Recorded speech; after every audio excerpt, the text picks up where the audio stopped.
Everyone, तो कैसे हैं आप सब। हम लोग का इंतज़ार ख़त्म हुआ और मतलब जो भी कैंडिडेट्स एग्ज़ाम दिए थे टीआरई 3 का उनका इंतज़ार ख़त्म हो गया है। रिजल्ट रिलीज हो गया है। Hello everyone, good morning. Welcome back to my channel and welcome back to another blog. कैसे हैं आप सभी। आशा करती हूँ कि आप लोग अच्छे होंगे और मैं भी अच्छी हूँ। तो सोचा कि चलिए आप लोग के साथ आज ब्लॉग शेयर करती हूँ। तो यहाँ पे पापा और बेटा का मस्ती चल रहा था तो मैंने थोड़ा सा रिकॉर्ड कर लिया है। और ये शाम का टाइम है। आज हम लोग को डिनर पे जाना है। मेरे बेटे का बर्थडे है, मतलब कि चीकू का नहीं, काना जो है उनका बर्थडे है आज। तो हम लोग जा रहे थे डिनर करने बाहर। उनके तरफ से मतलब उनके मम्मी पापा की तरफ से हम लोग को पार्टी था।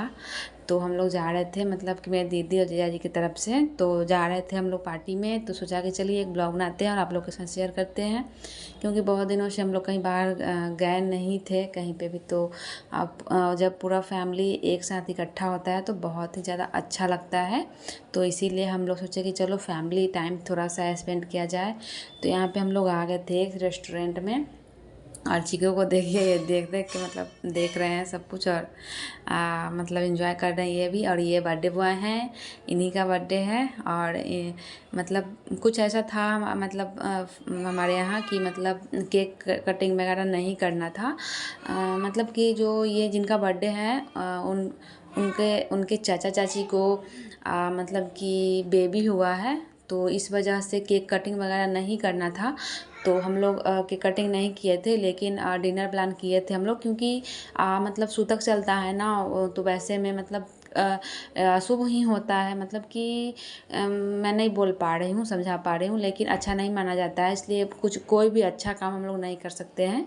और इनकी चाची जो है वो अभी एडमिट है हॉस्पिटल में ही। तो सी सेक्शन से उनका डिलीवरी हुआ है। तो मतलब खुशी का बात तो है ही, इनको भाई हुआ है, लेकिन मतलब एक होता है ना कि खुशी का बात था, लेकिन फिर भी मतलब नहीं कर सकते थे हम लोग केक कटिंग वगैरह। तो इसीलिए नहीं, बहुत जगह से पता उता लगाया गया तो सभी लोग बोले कि नहीं केक वगैरह कटिंग नहीं करने के लिए। तो इसलिए केक कटिंग नहीं हुआ। लेकिन बच्चे को समझाना बहुत मुश्किल होता है, तो इसी काना को समझाना बहुत मुश्किल हो रहा था। वो बोल रहे थे कि नहीं मुझे बर्थडे पार्टी चाहिए, मुझे बर्थडे पार्टी चाहिए। और इस एज में है कि मतलब उनको समझाया भी नहीं जा सकता है। तो इसलिए दीदी लोग बोली, जिया लोग प्लान किए कि हाँ मतलब बस एक छोटा सा डिनर प्लान कर लेते हैं हम लोग, बाकी फिर अगले साल जैसा जो रहेगा देखा जाएगा। तो इसीलिए हम लोग आ गए थे यहाँ पे एक रेस्टोरेंट में और यहाँ पे खाना वगैरह हम लोग खाए थे और उसके बाद एंजॉय किए बहुत सारा। बहुत दिन के बाद फैमिली टाइम स्पेंड किए हम लोग, बहुत अच्छा लगा। कुछ चीज़ें नई हुई यहाँ पे जो मतलब अनएक्सपेक्टेड था हम लोग के लिए, मतलब कि बहुत सारा चीज़ हुआ। बहुत अच्छा हुआ। यहाँ पे भोली को देखिए अपने भाई के साथ तो कितना ज़्यादा मस्ती करे सब लोग। मतलब यहाँ पे खूब सारा इंजॉय कर रहे थे। बहुत ही ज़्यादा अच्छा लग रहा था कि हाँ चलो फैमिली टाइम थोड़ा सा कभी कभी मतलब समय निकालना चाहिए आदमी को और समय साथ में बिताना चाहिए। और यहाँ पे मैं कुछ कुछ बातें कर रही थी, सभी लोग को हंसा रही थी। चीकू भी यहाँ पे थे, मेरी दीदी लोग भी बैठी हुई थी।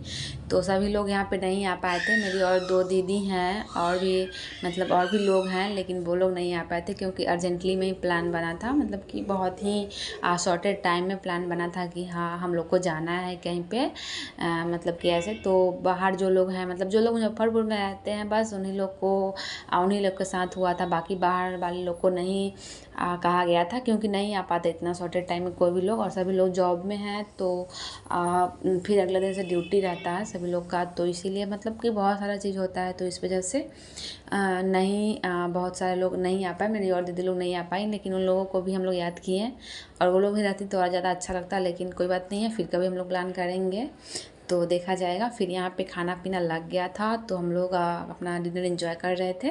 काफ़ी अच्छा था, खाना भी बहुत ज़्यादा टेस्टी था। हम लोग खा लिए थे पूरे, सभी लोग अपने मतलब भर भर पेट खाना खा लिए थे। उसके बाद हम लोग बैठ के बहुत सारा बातचीत किए और फिर आ गए थे घर पे। तो बर्थडे बॉय का बर्थडे तो हो गया, लेकिन केक वगैरह कटिंग नहीं हो पाया। लेकिन क्या ही कर सकते हैं, कोई बात नहीं। केक तो कटिंग हम कोई भी ओकेजन हो, छोटा सा कुछ भी हो तो हम लोग उसमें केक कटिंग कर लेंगे कभी भी, लेकिन अभी नहीं कर सकते थे। तो इसीलिए हम लोग नहीं किए थे। बहुत जगह से पता लगाया गया था तो सभी लोग बोले कि नहीं करना चाहिए, तो हम लोग छोड़ दिए थे। तो फिर यहाँ पे थोड़ा बहुत जो भी चीज़ें थी वो यहाँ पे देखिए मैं दिख रही हूँ, खाना पीना लेके सभी लोग अपना मतलब एंजॉय कर रहे थे और काफ़ी ज़्यादा अच्छा लग रहा था। तो बहुत दिनों के बाद ये टाइम निकाले हैं और चलिए ठीक है, होते रहता है ये सब चीज़ तो। और मैं क्या बता रही थी कि हाँ 6 to 8 का रिज़ल्ट भी आ गया है, TRE 3 का 1 to 5 का, और 6 to 8 का रिज़ल्ट आ गया और कटअप ठीक ठाक ही गया है। मतलब कि सोशल साइंस का कटअप तो बहुत ही ज़्यादा कम गया और मैथ एंड साइंस का कटअप बहुत ज़्यादा हाई गया, मतलब अनरिजर्व 92 गया कटअप।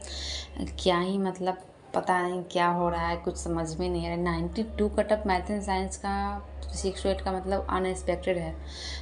मेरे हिसाब से बहुत ज़्यादा कटअप गया है, मतलब कि इतना ज़्यादा कटअप नहीं जाना चाहिए था, लेकिन क्या कर सकते हैं, पिछली बार से कम गया था, शायद 85 या कुछ इस तरह से गया था, इस बार 92 गया है। अब 9, 10 और +2 का हम लोग वेट कर रहे हैं। देखिए मतलब रिजल्ट आ जाए तो फिर TRE 4 के लिए भी मतलब जो भी चीज़ें हैं वो सारी चीज़ें शुरू हो जाएंगी, नोटिफिकेशन वगैरह आएगा और सारा चीज़ जो भी होना है वो होना शुरू हो जाएगा। तो हम लोग के लिए काफ़ी ज़्यादा अच्छा रहेगा कि हाँ हम लोग TRE 4 के लिए प्रिपरेशन कर रहे हैं, तो कुछ तो नोटिफिकेशन आया भाई कि कुछ उम्मीद की किरण दिखे और हम लोग और अच्छे से प्रिपरेशन कर पाएँ। तो रिज़ल्ट आ गया है तो अब एक होप लग रहा है कि चलिए TRE 4 पे अब सरकार लगेगी, तो 9, 10 का भी रिज़ल्ट आ जाए, +2 का भी रिज़ल्ट आ जाए, उसके बाद जो भी चीज़ें हैं वो सारी चीज़ें क्लियर हो जाएंगी और उसके बाद हम लोग का भी बारी आएगा, TRE 4 वाले जो भी कैंडिडेट हैं उन सारे लोगों का। और पता है क्या, मुझे मतलब मेरा MSc भी कंप्लीट हो गया हुआ है, लास्ट सेमेस्टर बचा हुआ था तो वो सारा कुछ कंप्लीट हो गया। मैंने एग्ज़ाम तो मैं बहुत पहले ही दे दी थी, मतलब मैं जून में ही मेरा एग्ज़ाम हो गया था, लेकिन मैं उस टाइम ब्लॉगिंग नहीं करती थी तो मैं आप लोगों के साथ शेयर नहीं की थी, लेकिन फाइनल जो भी रिजल्ट वगैरह होता है वो सारा कुछ आ गया है और मैं अच्छे नंबर से, मतलब कि मेरे बहुत अच्छे मार्क्स आए हैं MSc में और मेरा MSc कंप्लीट हो गया है। तो अब मैं +2 का मतलब जो भी स्टेट है उसका वेट कर रही हूँ कि मतलब +2 का स्टेट का नोटिफिकेशन आ जाए TRE 4 से पहले, ताकि मैं +2 का भी दे पाऊँ।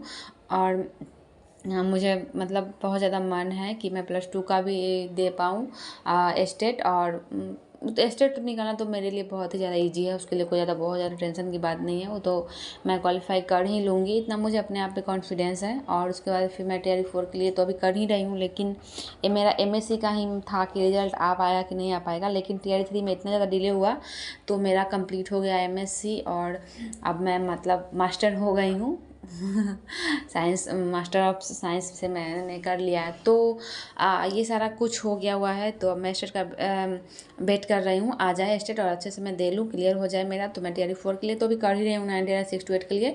लेकिन अगर +2 का हो जाता है तो मैं 6 to 8 को छोड़ दूँगी, क्योंकि मैथ मेरा बहुत ज़्यादा वीक है, तो मैं और इतना ज़्यादा कटअप जा रहा है कि क्या ही बताया जाए, तो मैं 6 to 8 का छोड़ के और 9, 10 और +2 पे ही फोकस करूँगी। क्योंकि 9, 10 में एक सब्जेक्ट पढ़ना है, मतलब तीन सब्जेक्ट, तीनों सब्जेक्ट साइंस से पढ़ना है, लेकिन इसमें क्या है कि 3 सब्जेक्ट पढ़िए और उसके बाद ऊपर से एक आपको मैथ्स भी 40 मार्क्स का पढ़ना पड़ता है, तो बहुत ज़्यादा माथा पच्ची हो जाता है। अगर मेरे पास इधर 2 ऑप्शन हो जाता है तो मैं इधर छोड़ दूँगी, मतलब 6 to 8 का प्रिपरेशन करना। चलिए ठीक है, इसी के साथ ब्लॉग को ख़त्म करते हैं। बहुत ज़्यादा इन्जॉय किया हम लोगों ने, बहुत अच्छा लगा।